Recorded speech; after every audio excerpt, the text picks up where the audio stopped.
Good morning. My name is Anwar Salim, the Executive Director of 8th Street Main Street. We welcome you to Mayor Bowser's press conference here on the 8th Street Northeast Corridor. Only a few years ago, the city and its stakeholders came together in a successful effort to revitalize the 8th Street Corridor.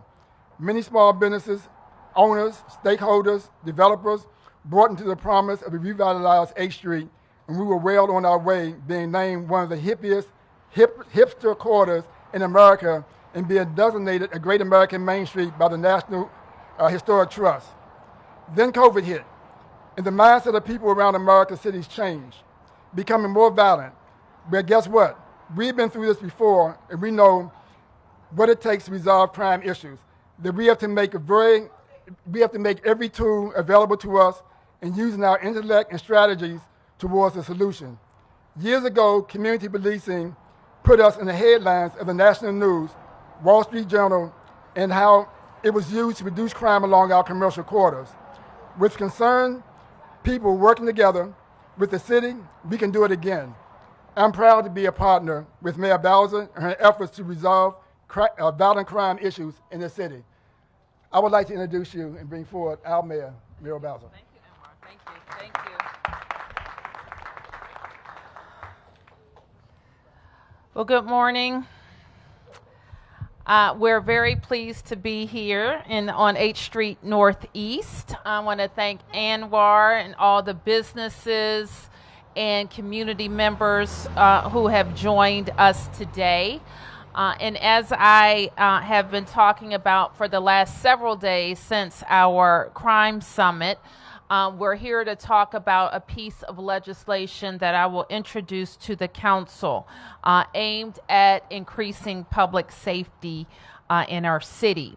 We're specifically focused on strategies that we have identified, or places in the law, I should say, where we think that there are gaps. And we think that filling those gaps will make our city safer. I'm joined by members of my public safety team, including the Chief of Police, Robert Conti, the Deputy Mayor for Public Safety and Justice, Lindsay Appiah, the City Administrator, Kevin Donahue, as well as members of our community services offices. So let me just say some words, and then we will have an opportunity to hear from the chief and take your questions. So we know that we need to make some changes, and that making the right changes requires us to be introspective, to evaluate, pivot, and quickly redirect our resources where necessary to adjust crime trends in the district. So today I'm announcing a package of legislative, programmatic, and budgetary proposals that will move us in the right direction and allow us to build a safer, stronger DC. The legislation that I will send to the council is common sense legislation. For example, we know that addressing violence in D.C. means we have to tackle illegal guns and people using illegal guns who are causing the havoc that we see in too many D.C. neighborhoods. So the legislation will increase penalties for illegal gun possession. It will also provide greater discretion for the courts to determine who should be held pre-trial, including defendants previously convicted of a violent crime, while they await trial for the new violent crime. We proudly, of course, in our city believe in second chances, but we also believe in accountability. To that end, we are recommending strengthening the provisions that allow people to petition for early release to ensure that the experiences of victims and the discretion of the courts is given proper consideration. We also have an obligation to protect those most vulnerable in our community. And one critical part of our approach will focus on people who are in vulnerable positions, like our transit workers, One of the updates that we will also make addresses the concerns of many partners in our criminal justice ecosystem around increases in domestic violence and an update to the strangulation crime as a felony assault we know will keep more people and our families safe. We are also recommending penalty enhancements for violent crimes against vulnerable adults or people with physical or mental impairments. We also know that our complex criminal justice system needs more transparency. So the legislation will require the Criminal Justice Coordinating Council to report on its process, on the process and outcomes of its members. And this is going to help us better understand the programs that are working and those that aren't working. And finally, for those things that don't require changes to the law, that where we have identified gaps, I will issue a mayor's order directing my deputy mayors to present all the steps necessary to make those changes. So we know there isn't one single solution to ending gun violence. Public safety is an all-day, everyday, community-wide effort. And the safety of our community is my top priority as your mayor. And even with the complexity of our system, I recognize my responsibility to make this system work. And we're relying on partnerships with all of you to get that job done. So with that, I'm going to turn to the Chief of Police. Thank you, Madam Mayor, and good morning, everyone. Since I took over as chief, you've heard me talk about accountability in different spaces and places throughout our city on different crime scenes, much like one of the crimes that we had to occur over the weekend. But accountability is very important to me, so especially as I look at the end of my career here with the Metropolitan Police Department, I'm happy to hear that we are really moving forward in the space of increasing accountability across our city within the criminal justice ecosystem. If someone commits a violent crime in the District of Columbia, no matter who they are, we as the Metropolitan Police Department have a duty to hold those accountable. More importantly, we as a city have a duty to hold violent criminals accountable. It is unacceptable to me that the average homicide suspect has been arrested 11 times prior to them committing a homicide. It is unacceptable that our teenagers in our city have access to illegal guns. It is unacceptable that someone has a modified handgun that turns into a fully automatic weapon operating in our community. It is unacceptable to me that a 10-year-old little girl riding home with her mom, dad, and 2 siblings last night got caught in the middle of a barrage of gunfire on Mother's Day and is now in the hospital fighting for her life. That is unacceptable to me. It is unacceptable that a bullet from someone firing shots outside goes through the window at 4 o'clock this morning of a 12-year-old sleeping in her bed and strikes her in the leg. It is unacceptable that petty disputes and disagreements are being settled in our city with gun violence. For people that are choosing to indiscriminately fire a gun in our community, they need to be held accountable. We have been focusing on a whole of government approach to keeping our community safe, from our officers being problem solvers to the multi-agency effort to focus on our nightlife areas. But MPD is only part of the criminal justice ecosystem. This new legislation being introduced by the mayor will help hold people accountable and create stricter penalties for people responsible for causing fear and harm in the community. As the mayor said, the legislation will help us bring stricter penalties for ghost guns and machine guns and other illegal weapons. It will also focus on making sure we protect our victims and their families and allow them to have a voice in the early release process. And this will allow for greater discretion for the courts to determine who should be held pre-trial, including defendants previously convicted of a violent crime while they await trial for a new violent crime. We're doing everything possible as MPD to address the violence in our communities. But we need to work together as the criminal justice system and as a community as a whole. This legislation will help reshape the criminal justice ecosystem here in DC and hold people accountable. I want to thank our mayor for having the courage and empathy for our communities to do everything that she can to make our communities safer. It is my hope that these common sense recommendations will not fall on deaf ears. Thank you. I'm going to ask Deputy Mayor Pia to join me here. We'll take some press questions, and we will have time for a few community questions, and I'll also be here when the press conference concludes. Yes, Sam. So Mayor, how is this going to be communicated? Is this legislation for the council? How does this work?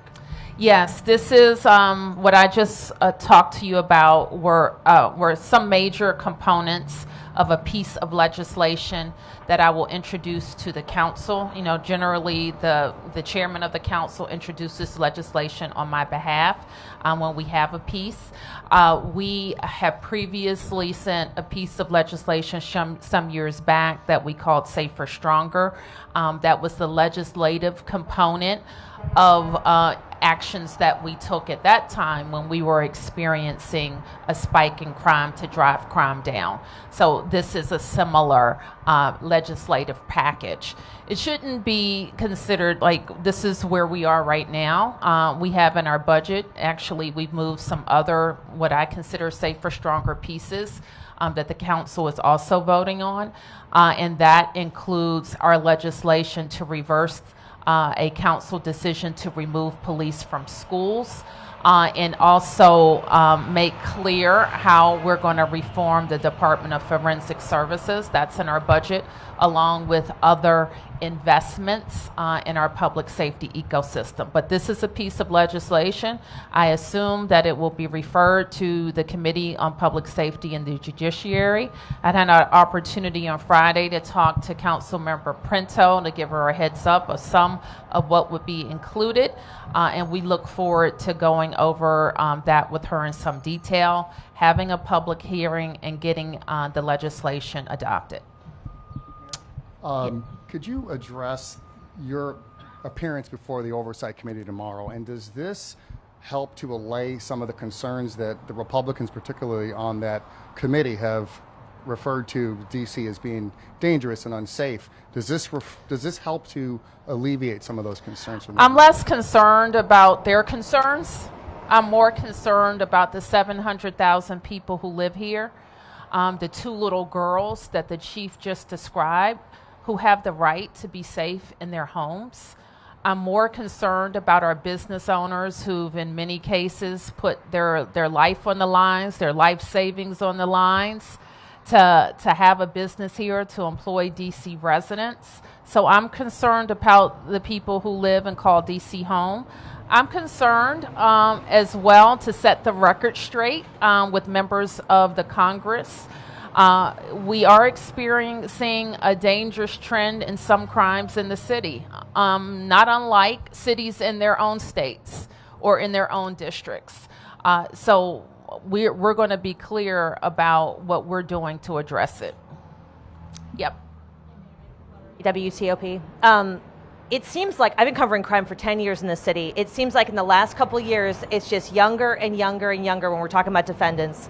Last week, there's this 12-year-old kid who has 9 carjackings that he's being charged with. Now we have a 10-year-old who wasn't involved, but who's hurt. When you think, I mean, the kids in the city are being hurt and being involved. I want to hear some emotion from you on that, because I know you're taking legislative action. But have you spoken to the 10-year-old's family, and what should the city feel about their kids? The city loves our kids. If you're asking how we feel about our kids, we love every one of them. And what I know is that the vast majority of them are just fine. Except if there's anyone who is not fine, any one of them, we have to be working doubly hard to make sure they have great schools, that their families are supported, and that their communities are safe. And so that is what we're focused on. MPD will continue to investigate. Can you imagine? I can't even imagine what a family is going through that was driving down the street. So we're very focused on making sure that we are holding people to account. Let me ask the deputy mayor to talk specifically about youthful offenders. You probably know she comes from the world of working with youthful offenders from DYRS. And the tools that we've heard from community members that says, what do we do with a child that repeatedly offends? And so we think that this legislation gives us some additional tools.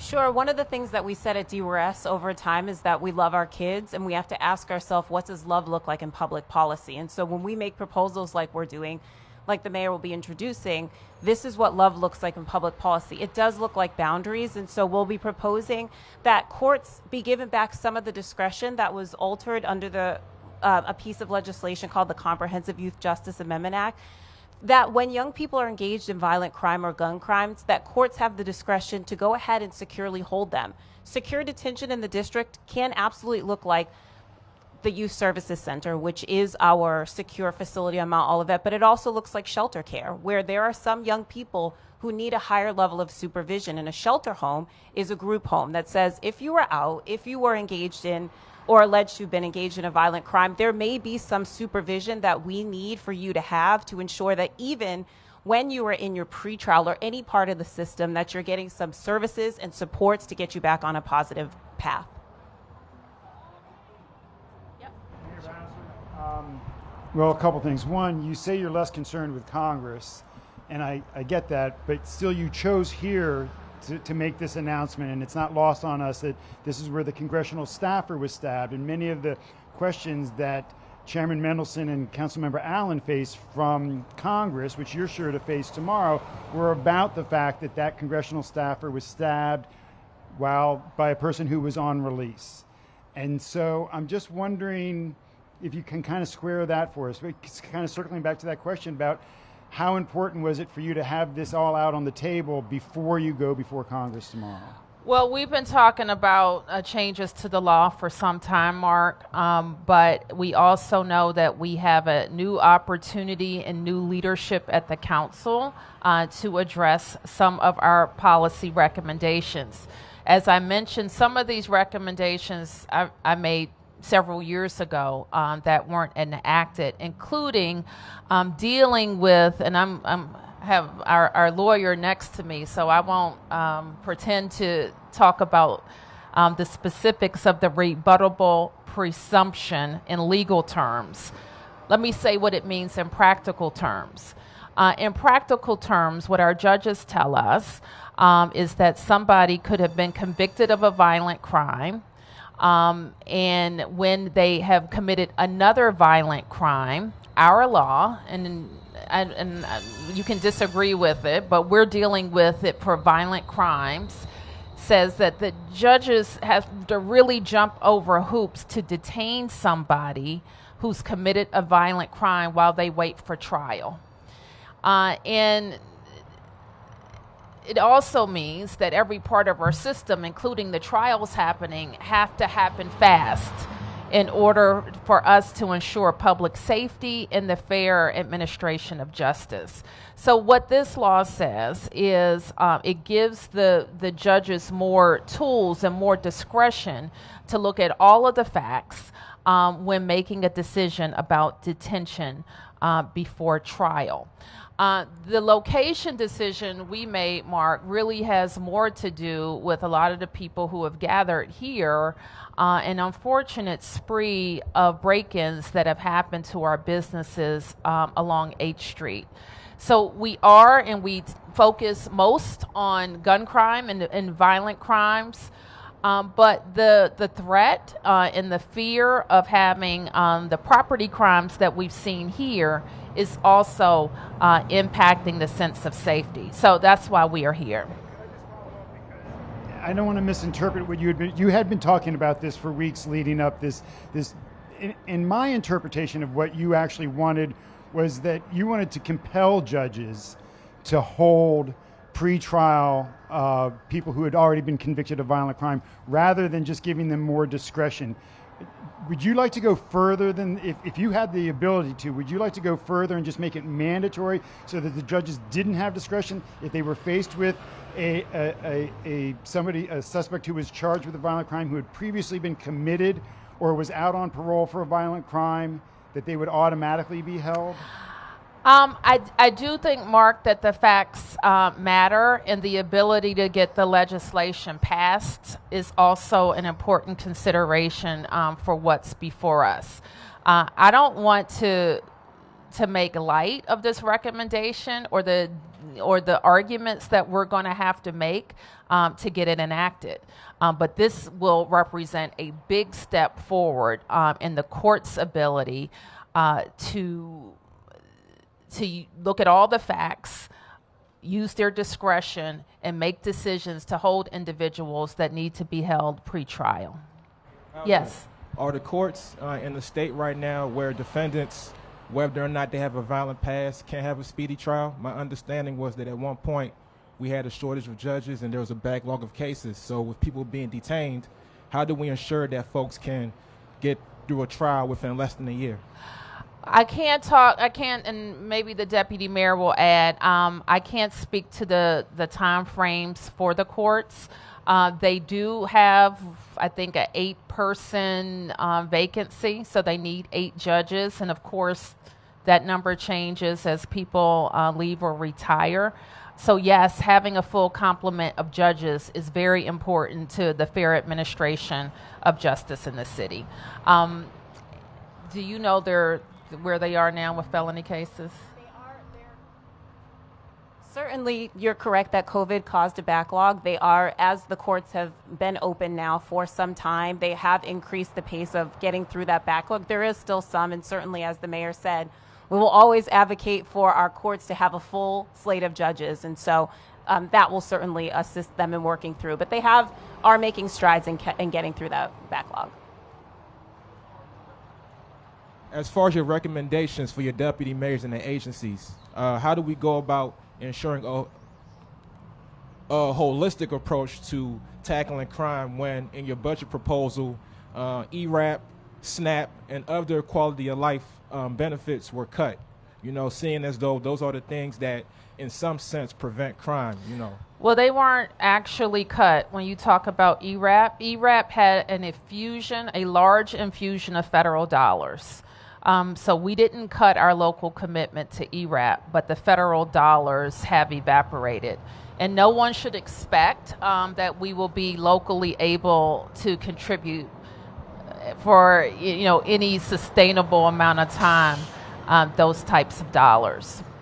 But as far as the holistic approach, what is your expectation of your deputy mayors as far as addressing the root causes of crime among juveniles and adults? Because this is a public safety conversation, but as far as the other agencies and deputy mayors, what's your Right. So we're right now talking about the gaps in the law, mostly related to accountability, but also related to some aspects of community empowerment. We're changing, for example, the ability of our residents to take advantage of our camera rebate program, which has been very helpful to MPD in solving crimes. Some of those cameras are coming to the end of their useful life, and we want to stay focused on what we need. So let me just give you an idea of what some other gaps that I've identified that I'm going to ask the deputy mayors to outline some steps to make changes in short order. We've talked, for example, about our violence intervention programs, the incredible amount of millions and millions of dollars, some federal dollars that we've been able to use for it. And we have to outline the future of those violence intervention programs. How are they going to be organized? What contract vehicles are we going to use? And how we can report better outcomes. Another thing, some of you participated in our youth forum after the summit, and there is a big discussion on how families who has a young person who may or may not be justice involved, but is demonstrating that they're at serious risk of committing crime or being a victim of crime.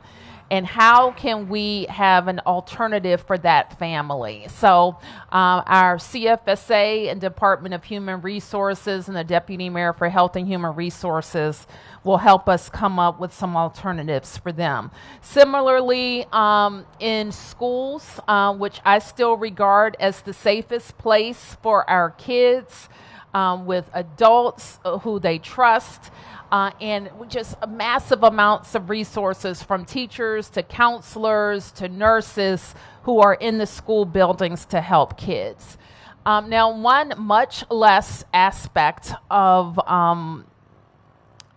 policies that affect children that has changed over the last several years is our ability or the type of discipline that we can administer at school.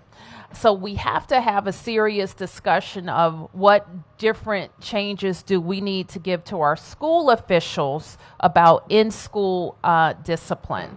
And that's going to be important. And finally, we're also going to kick the tires more for more opportunities in our DMWA agencies, for example, for second chance, what we sometimes refer to as second chance employment in the district government. Yes, Stephanie. I have a few questions. First, I want to ask, what from the Public Safety Summit last week actually went into this bill that we're looking at right now?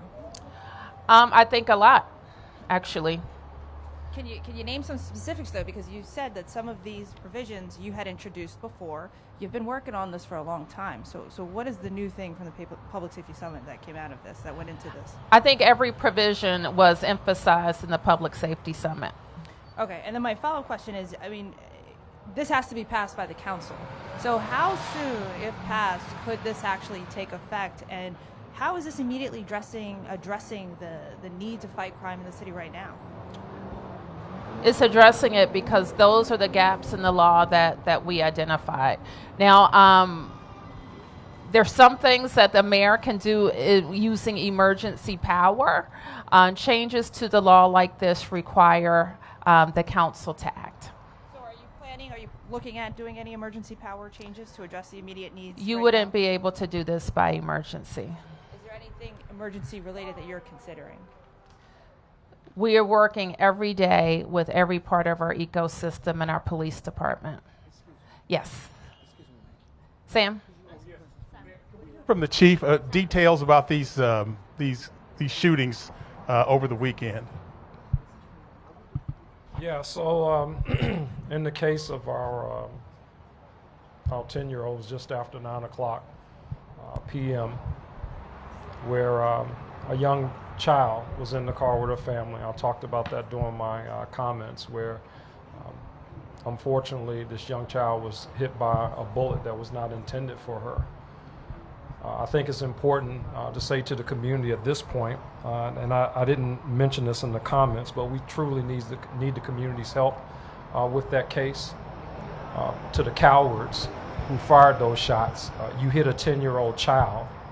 I'm asking for the community's help, like I have in other cases involving young children and just other cases in general, to please step forward if anyone knows anything about this. We believe the suspects were operating a dark or black small SUV.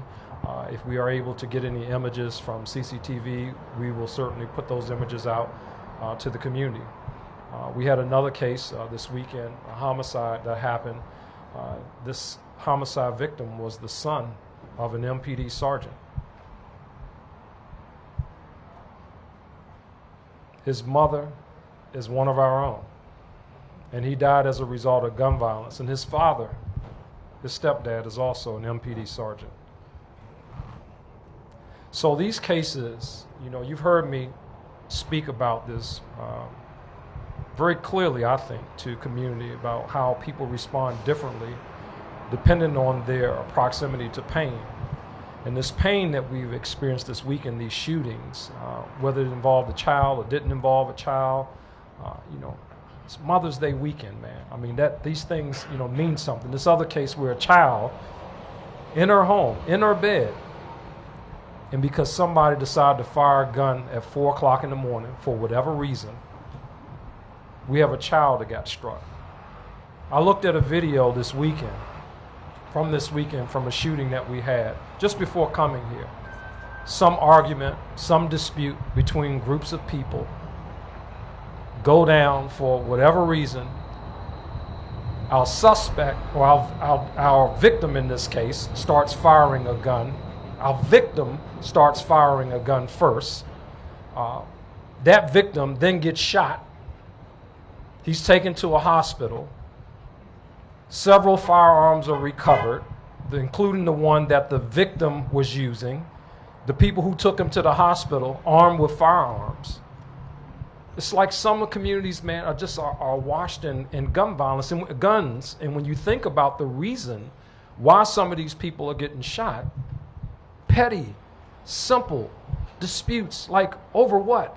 Where someone decides that the way to settle this is through the use of a firearm. An illegal firearm, I should add. In most cases, the firearms that we recover are illegal. And I talked very extensively about what those firearm recoveries have looked like over the last couple of years. Over 3,000 this past year. That's a lot of guns showing up in our city. It's a lot of guns in the hands of people who shouldn't have them. And when we talk about how these firearms, in many cases, being converted, more shots being fired, the instances of where other people, unintended targets, sometimes are shot in those cases, like we talked about with these 2 children. So whatever side of the coin you happen to be on, intended, unintended target, dispute, whatever, it's all senseless gun violence at its root. And those are the things that we have to focus on. So when the mayor talks about closing the gaps, these aren't all the gaps. We're going to continue to kick the tires, as she mentioned, to identify where are the gaps in the system. Most people, some of the things I'm sure, as people read through some of the changes that will be made, these are things that people would have thought would have already been in place, but they're not.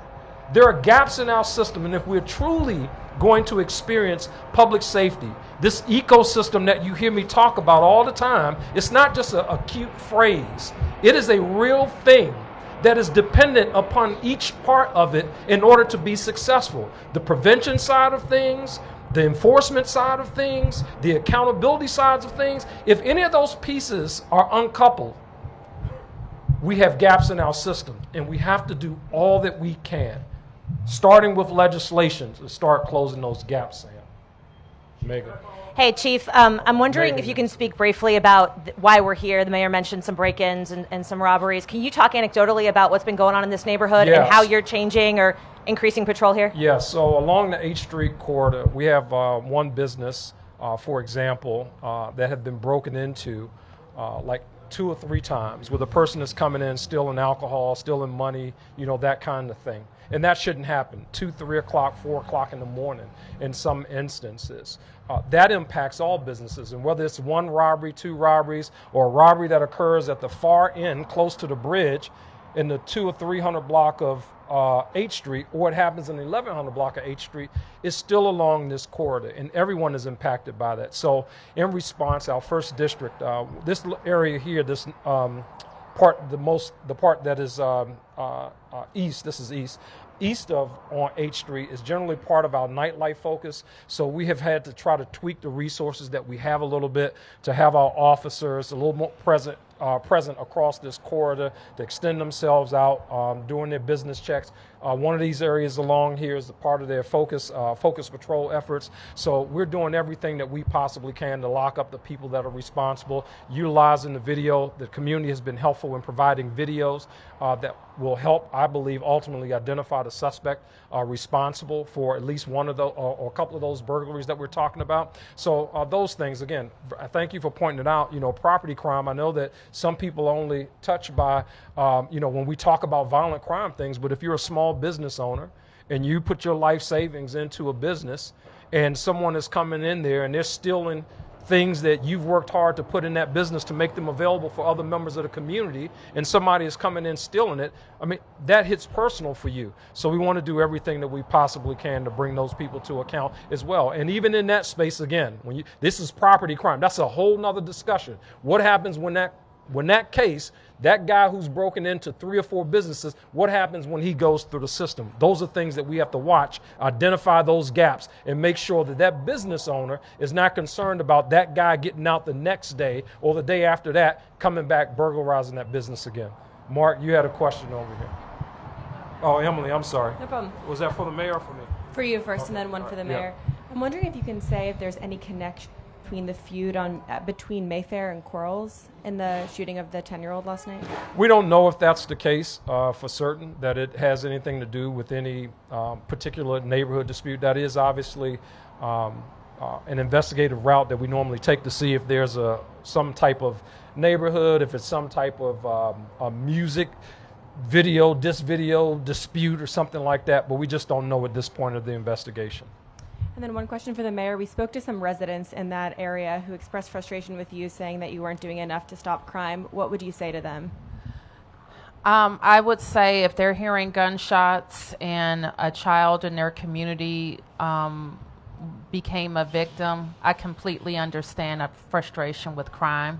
And we're going to do everything that we can with the resources available to stop it. Yes. Mayor Bowser, one for you and one for the chief.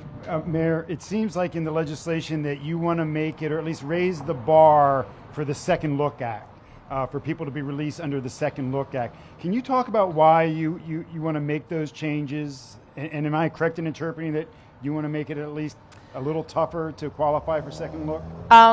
Again, we've been talking about our concerns with victims' voices as it relates to the Second Look Act. And court discretion. Let me ask the deputy mayor to talk a little bit specifically.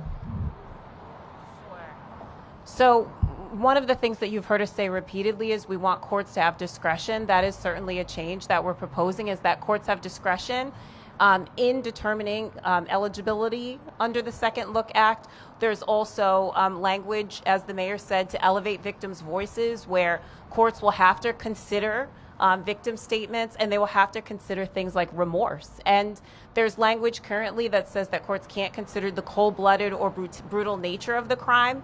We believe that it's important that in making determinations under that piece of legislation, that the courts have the ability to look at all of those things: remorse, the victim's statement, the nature of the crime. And so those are some of the proposals that we're making.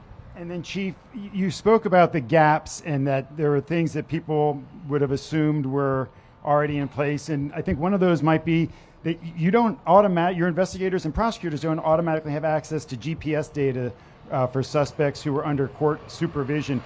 Can you talk a little bit about the frustration and how that may have hindered investigations up to now? It absolutely does. I mean, I want to pause for a second to go back something that she said to make sure that wasn't missed. She talked about the courts not being able to, when they're considering resentencing someone or releasing them, for the Second Look Act, that they do not take into consideration what the person, what crime it is they were charged with, what they did, the heinousness of the violent crime. That's not something that's taken into account, right? I just want to make sure that when you talk about gaps, like, I think most people would assume that was something that would automatically happen. Like, oh, you take in consideration what this person did. Nancy, explain what the Second Look Act is, how it was recently expanded. Sure. So the Second Look Act, or the Incarceration Amendment Act, is an opportunity for individuals who've been sentenced for longer sentences, who are under 25 years old, to have the courts, to petition the courts to be released early, right? Like, so they get a second look at their case.